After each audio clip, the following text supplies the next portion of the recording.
ሞር ሻይን ካረጋችሁ እናንተ ውስጥ ያለው ብቃት እየወጣ ከሄደ ሰዎች ካዳመጡ ትልቅ ቦታ ላይ ለመድረስ ጉዞ ከጀመራችሁ የሚያገኛችሁ ነፋስ አለ። ብዙዎቻችሁ እንደተመለከታችሁት በተለያዩ ማህበራዊ ሚዲያዎች ላይ መነጋገሪያ የሆነውና አሁንም መነጋገሪያነቱ የቀጠለው ጉዳይ ቲክቶክ በተሰኘው ማህበራዊ ድረገጽ ላይ ከ3.9 ሚሊዮን በላይ ተከታይ ወይም ፎሎወርስ ያሉት አዶናይ የተባለው ወጣት መታሰሩን ተከትሎ የተለያዩ ሀሳቦች ሲሰጡ ተመልክተናል። በዚህ ጉዳይ ላይ እኛም የተለያየ ፕሮግራምን እንደሰራንላችሁና ብዙ የወንጌል አስተማሪዎች ጭምር የዚህ ወጣት አካሄድ መስተካከል አለበት፣ ወጣቶች በዓለማዊና ታይቶ በሚጠፋ ዝናና እውቅና ላይ ብቻ እንዲያተኩሩ የሚያደርግን ነገር ነው ይዞ የመጣው ሲሉ ነበር። ታዲያ ይህ ወጣት በትናንትናው ዕለት በፌዴራል ፖሊስ በቁጥጥር ስር መዋሉ የተሰማ ሲሆን ከደቂቃዎች በፊትም እንደተሰማው ተጨማሪ መረጃ ፖሊስ ተጨማሪ 14 ቀናትን በመጠየቁ ፍርድ ቤቱም 14 ቀናትን ፈቅዶ አዶናይ በእስር ላይ ለተጨማሪ 14 ቀናት እንዲቆይ ተወስኖበታል። ታዲያ ከዚህ ወጣት ጋር ስሙ እየተነሳ ያለው የክራይስት አርሚ ቤተክርስቲያን መስራችና ባለራዕይ የሆነው ነቢይ እዩ ጩፋም ከሰዓታት በፊት ምላሽን የሰጠ ሲሆን ቪዲዮን ይዘንላችኋል፣ ትመለከታላችሁ። የአዶናይ ወላጅ እናት እንደተናገሩት ልጄ ምንም አላጠፋም፣ ስለዚህ መንግስት ጉዳዩን በፍጥነት አጣርቶ እንደሚለቀው አምናለሁ እያሉ በእንባ ጭምር ታጅበው ሲናገሩ ነበር። ይህ ወጣት ከክራይስት አርሚ ቤተክርስቲያን መስራችና ባለራዕይ ከሆነው ነቢይ እዩ ጩፋ ጋር ከትናንት በስቲያ ተገናኝቶ እዩ ጩፋም በያዝከው መንገድ ቀጥል፣ ማንንም አትስማ የሚል ምክርን ሰጥቶት አዶናይም ምክሩን ተቀብሎ በቲክቶክ ላይ በመምጣት ማንንም አልሰማም ባለበት ቅጽበት ነው እንግዲህ በትናንትናው ዕለት ሊታሰር የቻለው። ነቢይ እዩ ጩፋ ታዲያ በዛሬው ዕለት ምላሽን የሰጠ ሲሆን አንድ ዛፍ ከሌሎች ዛፎች በልጦ ከተገኘ ንፋስ ሊያነቃንቀው ይችላል፣ ወደዚህ ወደዚያ ሊያደርገው ግድ ነው። የዚህ ምክንያቱ በልጦ ስለተገኘ ነው። አንድም ሰው ከሌሎች ደግሞ በልጦ እና ሻይን ካደረገ የሚደርስበትም ከዚህ የተለየ አይደለም ሲል አዶናይ የገጠመው ችግር ሻይን በማድረጉ ወይም ጎልቶ በመታየቱ ነው ሲል ተናግሯል። እስቲ ቪዲዮን ተመልክተን እንመለስ።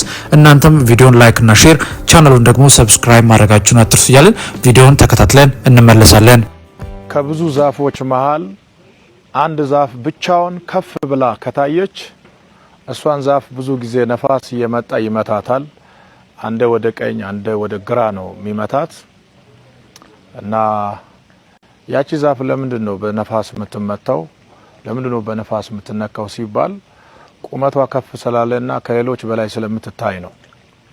ወጣ ብላችሁ ከታያችሁ ሞር ሻይን ካረጋችሁ እናንተ ውስጥ ያለው ብቃት እየወጣ ከሄደ ሰዎች ካዳመጡ ትልቅ ቦታ ላይ ለመድረስ ጉዞ ከጀመራችሁ የሚያገኛችሁ ነፋስ አለ። አንዳንድ ጊዜ ያገኛል ነፋስ። ይሄ በጣም ኖርማል ነው። አትፍሩ።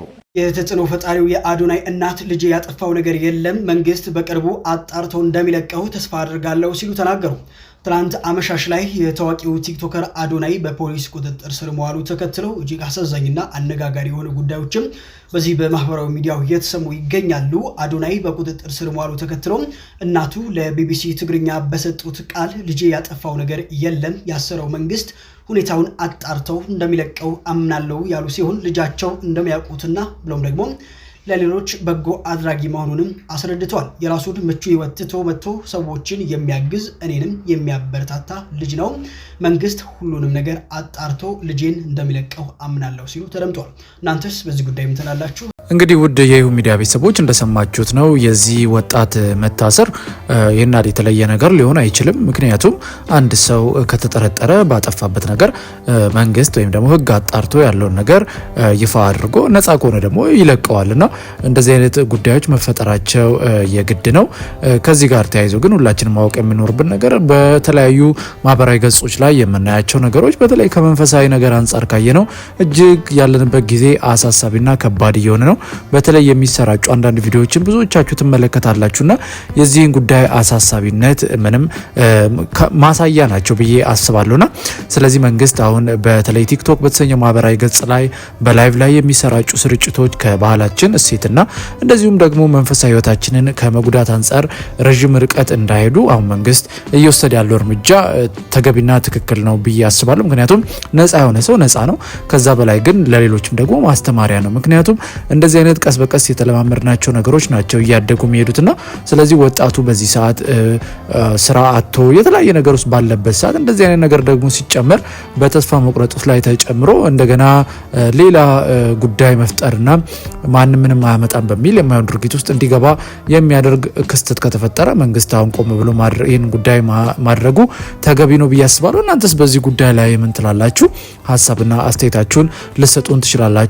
ነቢይ እዩ ጩፋም እንግዲህ ከአዶናይ ጀርባ ሆኖ ሲገፋው የነበረውን ክስተት ብዙዎች ጆን ዳንኤል የሚባለው ቲክቶከርም በዮኒ ማኛ ከጀርባ ሲገፋ የነበረውን አይነት ክስተት ጋር አያይዘው አገናኝተውታል። ምክንያቱም እንደምታስታውሱት ጆን ዳንኤል የተባለው ወጣትም ከጀርባ ሆኖ ግፋ በለው አትፍራ ሲል የነበረው ዮኒ ማኛ ነው።